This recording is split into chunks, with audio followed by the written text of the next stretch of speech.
Let's face it, people nowadays, when looking for a vehicle, as much as there are tons of features that some cars can offer and a great driving experience, there are times wherein people just want a car that looks really, really good.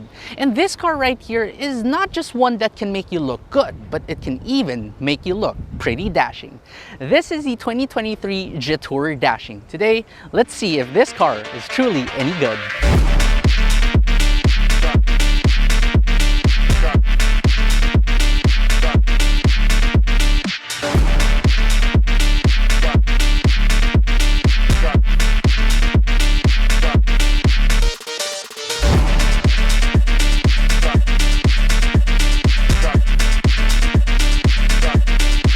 Lately, Chinese manufacturers have been styling their vehicles to look more like German cars, or one particular brand even looks very Swedish. But Jetour took a very different approach with the Jetour Dashing. So if you look at this car from the front, you might even mistake it for a very expensive and luxurious Italian SUV. I'll leave it up to you on what you think this car looks like, but hey, just look at the entire front end of this. It looks incredibly sporty. You have a very powerful and very long sporty hood. You get these really nice DRLs on it. They look very sharp. Your grille is even sharper. It looks like some sort of very ferocious animal. And then you also have your headlights, which are located down below. These are all LEDs, by the way, and you get so much cameras right here too.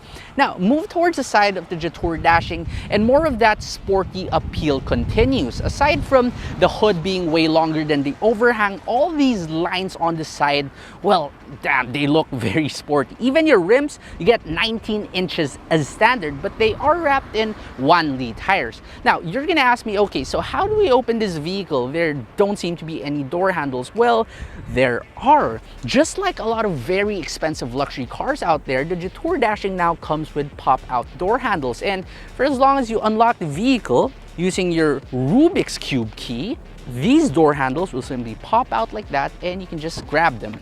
Amazing. Once you lock the vehicle, it also closes, and this Rubik's Cube key is also where you're going to find the very cool function of remote starting your vehicle. The sleek and sporty nature and design continues here at the back. Take a look at these tail lamps right here. First of all, they are LEDs. You get sequential turn signals, and the way they wrap around and form some sort of a upside down letter L looks really cool. If you look at the spoiler on the top as well, there's even some of these very futuristic 3 red nodes on either side. You get cameras right here, and you also have reverse sensors. Your tailgate is also powered, and once you do open up this tailgate, you get pretty decent space plus a flat loading area. In case you want to expand your storage, not only can you fold down your seats 60/40, but you can also put this false floor down to be a little bit lower, and it even has some sort of a service position. That way you can easily access your space saver spare tire. So is the Jetour Dashing all just about the looks and the design, or does it have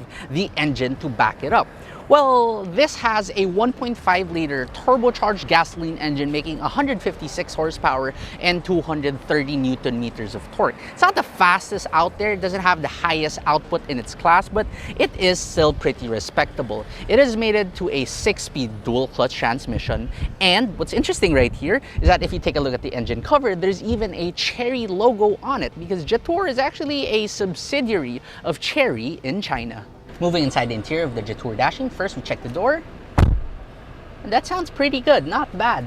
Now the interior of the Jetour Dashing is quite similar to the exterior. It still gives off that very sporty nature, and that is very evident with your flat top and flat bottom steering wheel. You also have these very sporty seats with nice bolsterings on it. There's an immovable headrest. What's annoying here is that here on the side of the headrest, there's 2 vents on either sides.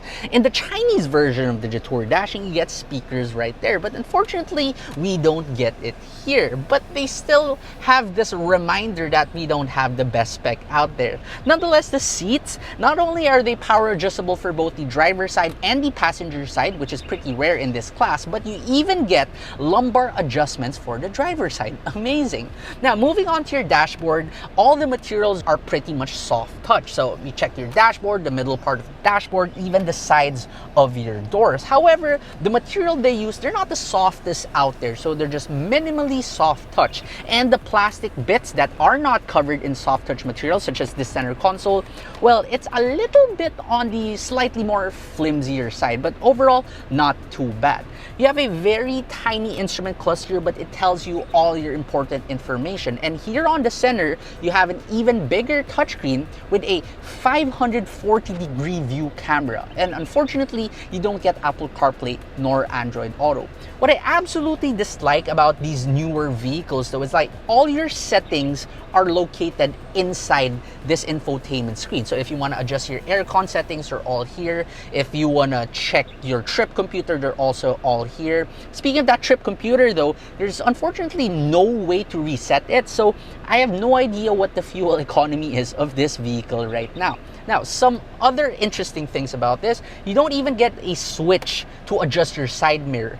You have to use these two knobs on your steering wheel, and you have to first dig into the menu of this infotainment screen just to be able to adjust it. Kind of annoying and kind of confusing, but is it a deal breaker? Well, you gotta try it out for yourself first to find out.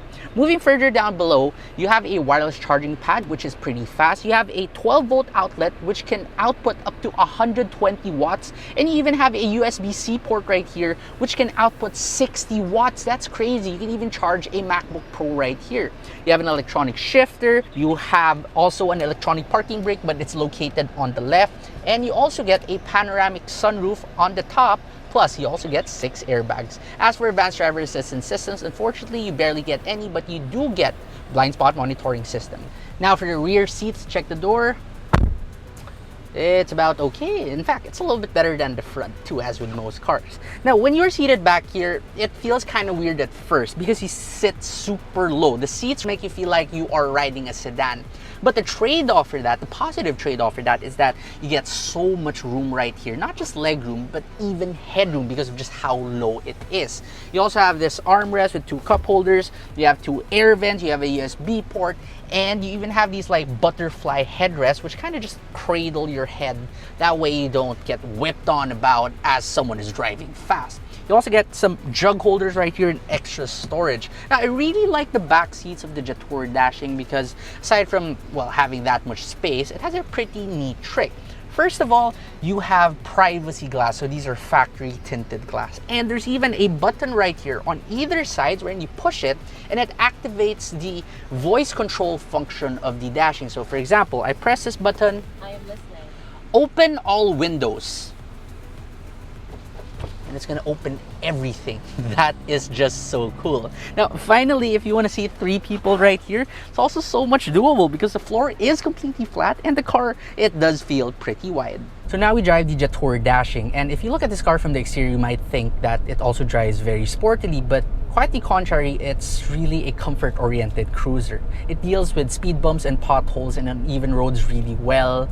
There's so much space on the interior, and even the steering, it's also comfort-oriented. It's incredibly light. There's basically 0 feedback, but still, for some reason, despite its size as well, it can still reasonably handle corners with not too much body roll. Now, for the power, I wouldn't say that this car is a slouch, but it is no fast car either. It can get up to speed reasonably well. It can do highway speeds with no problem as well, but your 0 to 100 sprint, well, it leaves a little bit more to be desired. You see, the problem here is not even the transmission. The problem here is the throttle response. Leave this car into eco mode, it really is slow. Put it in sport mode, it kind of gets a little bit more responsive, but honestly, yeah, you want a little bit more responsiveness out of it, especially considering that it looks super sporty on the outside. Now, the 6-speed dual clutch transmission too, it does a great job of putting you in the right gear. It never really hunts for a gear. And if you want to use its manual mode, courtesy of this electronic shifter right here, it's also pretty reasonably responsive. For noise, vibration, and harshness, noise, it is pretty good at subduing wind noise. The aerodynamic nature, the sporty hood, the rake windshield really helps out a lot when it comes to keeping your wind noise pretty low. But those Wanli tires, those 19-inch rims, they are a little bit loud, especially when you are going on the highway. But if you want a slightly quieter ride, I think you can easily just chuck out those Wanlis for a set of better tires. Now, for vibrations, when you are going at speed, no problem, you don't feel anything. But when you are at idle, well, that's where you're gonna feel a little bit more vibrations. Harshness, we've already talked about it. It is pretty good. I just want to touch on the steering once again. I mentioned earlier that it's a little bit too light, and in most cars, if you put it into sport mode or once you get on over to the highway, they do tighten up, right? But with the Jetour Dashing, it is still as light on the highway as it is inside the city at low speed. So it could be a little bit scary at first, but you kind of get used to it after a while. You just have to kind of learn that you shouldn't put too much steering input when you are going at high speeds. These sportier vehicles too, they usually have pretty poor visibility, but with the Jetour Dashing, you get to see so much out of it, and you still do get a blind spot monitoring system. Oddly though, despite having the logo of the blind spot monitoring system on your wing mirror, it doesn't really light up like most cars. Instead, it just gives you an audible warning, and if you really want to see where that car is, you do have to once again look into your infotainment screen. I'm telling you, everything in this car is controlled and is based off of this infotainment screen, which could be a little bit annoying, but also it's a little bit more on the futuristic side. What is pretty cool right here though is that when you do want to change lanes by using your signal lights, the ambient lighting on your dashboard also shows you which side your signal light is on. Turn on your hazards, it also turns on both sides. I also want to tell you another story. So the other day I was driving the Jetour Dashing on EDSA, and there was a pretty difficult U-turn right there. So 4 enforcers came up to me, and I thought that they were going to give me a ticket for some unknown reason, but apparently they were trying to help me make that difficult U-turn. In fact, they stopped traffic just to help me make that difficult U-turn. So what this kind of proves is that the Jetour Dashing may be very affordable, but it looks much more expensive than it actually is. It simply is a head turner, even for Manila traffic enforcers, and that is crazy. And this car is proof that Chinese vehicles have come a long way when it comes to design. 10 years ago, you would probably be laughed at for driving a Chinese vehicle. But the Jetour Dashing is absolute proof that Chinese vehicles need not be ugly cars. They need not simply be cheap vehicles. They can also be dashing. It's not perfect. It has a very confusing user interface, and it isn't the most powerful car in its class either.